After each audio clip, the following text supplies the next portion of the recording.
Hello friends, நான் தான் உங்கள் நிஷிகா சமையல் சந்தா. நல்லா எப்படி இருக்கீங்க? இன்றைக்கி ஆமாங்க, இன்றைக்கி வந்து பார்த்திங்கன்னா நம்ம சமயபுரத்து மாரியம்மன் தான் வீட்டில் கும்பிட போகிறோம். அதனால் நம்ம இன்றைக்கி என்னென்ன செஞ்சுருக்கோன்னு பார்க்கலாம் வாங்க.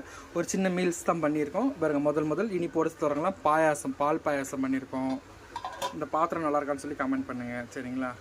அப்புறம் வந்து பார்த்திங்கன்னா அக்கார வடிசல் பண்ணி வச்சுருக்கேன், சரிங்களா? இது அடுத்த வாட்டி இதோட வீடியோ வரும். அப்புறம் வந்து பார்த்திங்கன்னா என்னென்னா அரைச்சி விட்ட சாம்பார் பண்ணியிருக்கேன், எல்லா காயும் போட்டு நல்லா இருக்கும். வத்த குழம்பு பண்ணியிருக்கேன், நல்லாயிருக்கும். அப்புறம் வந்து பார்த்திங்கன்னா கத்திரிக்காய் உருளைக்கிழங்கு பொரியல் அப்படியே ஃப்ரை பண்ணியிருக்கேன், எதுவுமே போடாமல்.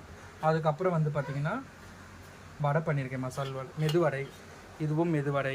அப்புறம் வந்து பார்த்திங்கன்னா சுட சுட சாதம் இருக்குது. இது பாருங்க, சுட சுட சாதம், நெய் மேலே அப்படி நெய். பருப்பு பொடி இருக்குது, அதுக்கு நெய். அப்புறம் வந்து என்ன இருக்கோ அப்பளம் பொரிச்சு வச்சுருக்கேன். வாங்க ஃப்ரெண்ட்ஸ், சாப்பிட்லாம்.